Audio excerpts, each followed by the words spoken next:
ọ bụla ncheta ihe la eme na ba ya obi agbawala m ihe a nwanne anyị nwoke anyị na-awe agba mbọ n'obodo a ọjọọ so laba on Saturday maka lọọ eme flyer ka o nwee ike batabakwa the next day. Immediately ọ batara obe anyị nwunye ya akpọrọ ndị amị achụpụ ya n'ilo na ebe oge achụpụrụ ya n'ilo narịa paspọtụ ya narịa ego niile nọ n'akaụntụ ya.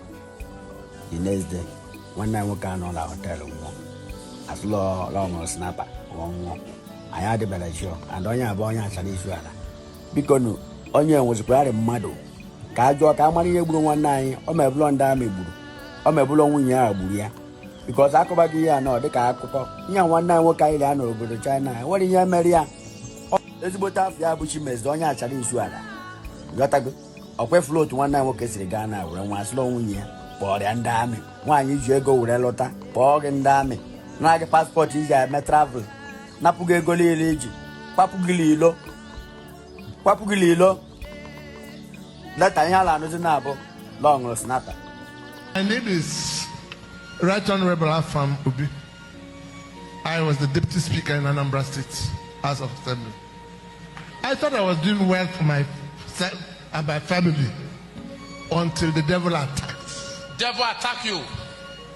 Okay. In the course of all of this, I had invested massively in properties. And I thought I was preparing things for my family. You build a lot of houses. No, buying land. Jesus. Buying properties all over. Buying properties all Yes, over. and I will leave papers to my wife to keep and When continue. you buy, you give the paper to your wife to Yes, keep. I move on. Until the devil attacked. The devil attack you. I don't know how she came up with that idea that it is better for her and her people to appropriate everything that I have accumulated and to take me away from it. Your wife, wait to Edda, your own wife, oh. My wife of 38 years, just she took all the documents and disappeared. Oh, she took all the documents and disappeared. Yes. Okay. And then God helped. I caught her with the documents. She had deposited it in a microfinance bank. Jesus. And when she got to that microfinance bank, as God will have it, the manager brought the papers. And God just said, take your papers. I don't know where I found the strength. I jumped onto the table like this. From where I was sitting down, I flew onto the table, picked up my documents, and held it like this. And I told the manager, even if you kill me now, you cannot separate my hands from this paper. End of the road. Jesus. End of the day, she called the police, called them, and called everybody. Everybody said, this is the man's property. When he trusted you, he gave you the papers. Jesus. If he wants the papers now, Hey. there's something wrong about you. So madam, go home and be a good wife. The same day I left Lagos. I was living in Lagos. Kai. Okay. That was 2020, January. In March, my 10-year-old twins called me from school. Daddy, mommy is starving us. She's treating us with pap only 2 times a day. We are looking like skeletons. I told my driver, Lagos straight. We jumped from Abuja to Lagos. I came in and saw my children looking like skeletons. Quiet. But that was March. You remember March 2020? COVID lockdown. So when I came, COVID had started. And I locked down in my house in Lagos. As soon as I locked down, she poisoned me. Oh, she poisoned you. Straight out. Jesus. I didn't know.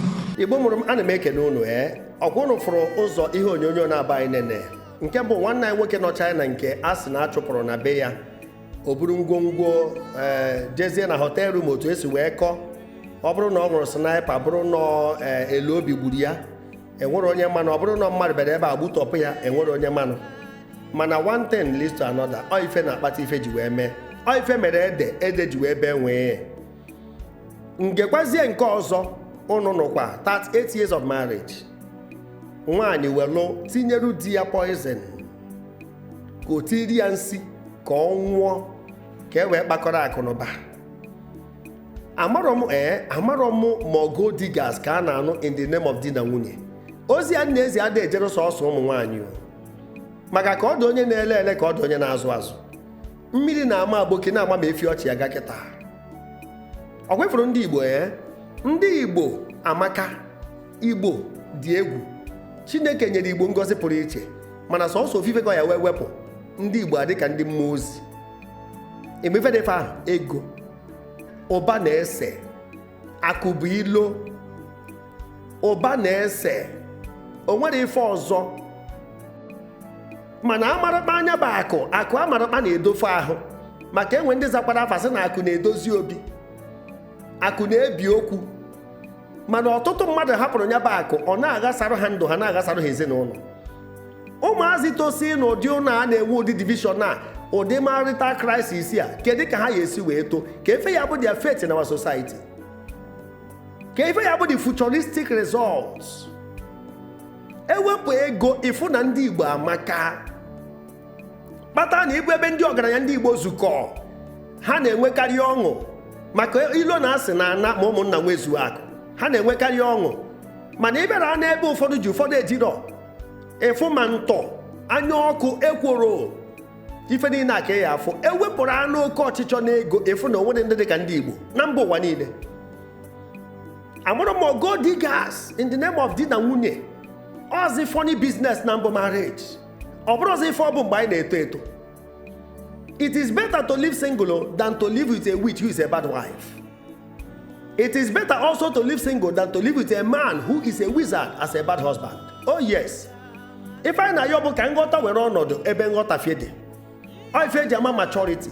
How you handle crisis, how you handle challenges when they come up. Ebe a ka maturity na-play role. Ọ bụrụ ahụ onye dị na-eme na ịdị mature.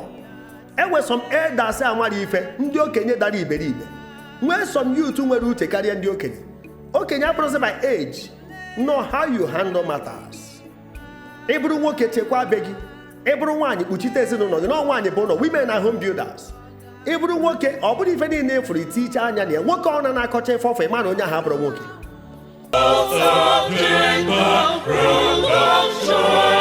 The